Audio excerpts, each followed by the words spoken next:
Ternyata China punya peran penting dalam Islam Indonesia, beginilah kata Ustadz Felix. Berarti kalau bokap nyokap tuh berarti Chinese. Semuanya Chinese, darah murni.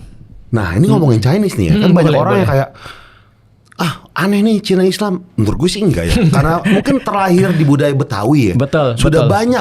Betul. Yang kiri kanan tuh encang-cing yang Cina-Cina gitu. Bahkan kan banyak bahasa Betawi kan bahasa Cina. Kan campuran kan? Iya. Kan misalnya kayak beceng. Betul. Seceng, noceng. Gopek Gopek gitu. dan segala macam itu kan bahasa Cina kan ya. Kalau menjadi orang Chinese sih justru aku ya memang karena opini ya. Tapi sebenarnya orang Chinese itu duluan Muslim daripada orang Indonesia. Pertama Muslim. Iya, jadi contoh ya di Guangzhou itu ada satu masjid namanya Masjid Huaisheng. Kalau nggak salah itu sekitar 651. Tahun 651 itu berarti masih zamannya Khulafaur Rasyidin tuh.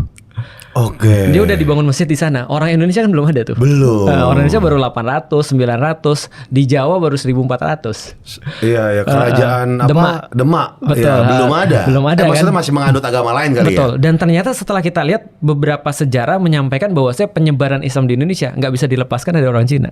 Karena perdagangan Dan menurut beberapa referensi Wali Songo itu yang aku dapat bukan 9 orang, tapi batch. Jadi satu batch 9 orang, batch berikutnya datang lagi dan ada orang-orang Cina.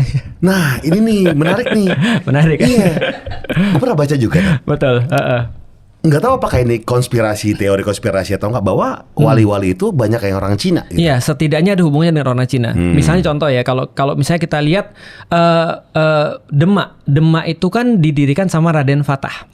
Raden Fatah itu menurut salah satu referensi itu nama aslinya Jinbun. Kan nggak mungkin orang Sunda.